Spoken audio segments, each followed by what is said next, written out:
ng bayan, maasahan anumang panahon.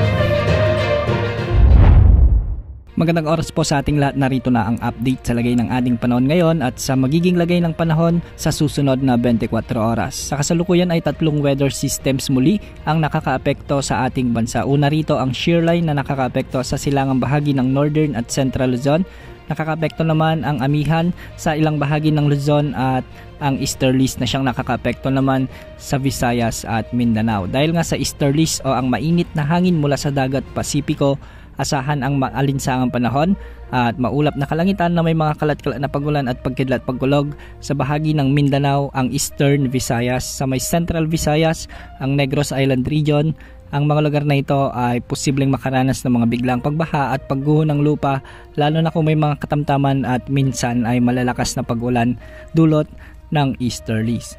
Samantalang northeast monsoon o amihan naman ang nagdudulot ng malamig na panahon, kaya asahan din ang maulap na kalangitan na may mga kasamang pag-ulan sa Batanes at hindi rin inaalis ang posibilidad ng mga biglang pagbaha at pagguho ng lupa, lalo na kung may mga katamtaman at minsan ay malalakas na pag-ulan. Sa nalalabing bahagi naman ng Cagayan Valley, Cordillera Administrative Region, Bicol Region, sa may Aurora, Quezon Province, sa may Oriental Mindoro, sa may Marinduque at Romblon, ay umiiral muli ang shear line. Ito yung banggaan ng malamig at mainit na hangin, kaya nagdudulot ito ng maulap na kalangitan na may kasamang kalat-kalat na pagulan at isolated thunderstorms. Ang mga lugar na nakakaranas dito ay posible rin ang banta ng mga flash floods o landslides, lalo na kung may mga moderate hanggang sa minsan ay malalakas na pag-ulan.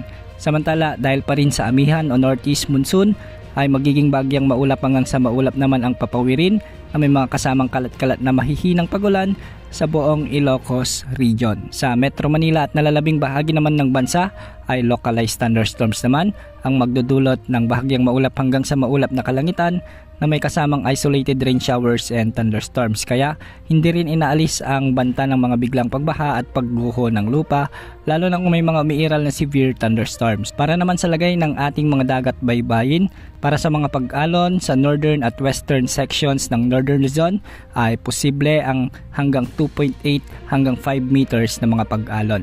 Sa nalalabing baybayin naman ng Luzon ay asahan din ang hanggang 4 meters na mga pag-alon, at sa nalalabing baybayin ng ating bansa ay magiging hindi naman masyadong maalon at posible ang hanggang 2.5 meters na mga pag-alon. Pinag-iingat pa rin natin ang ating mga kababayang mangingisda at may maliliit na sasakyang pandagat. Samantala, wala naman tayong namomonitor pa rin na anumang sama ng panahon na posibleng pumasok o nagbabanta sa ating area of responsibility sa susunod na 3 ng 5 araw hanggang sa susunod na 2 linggo. Bukas asahan pa rin ang pag-iral ng malamig na amihan, ang shear line at ang easterlies sa ating bansa.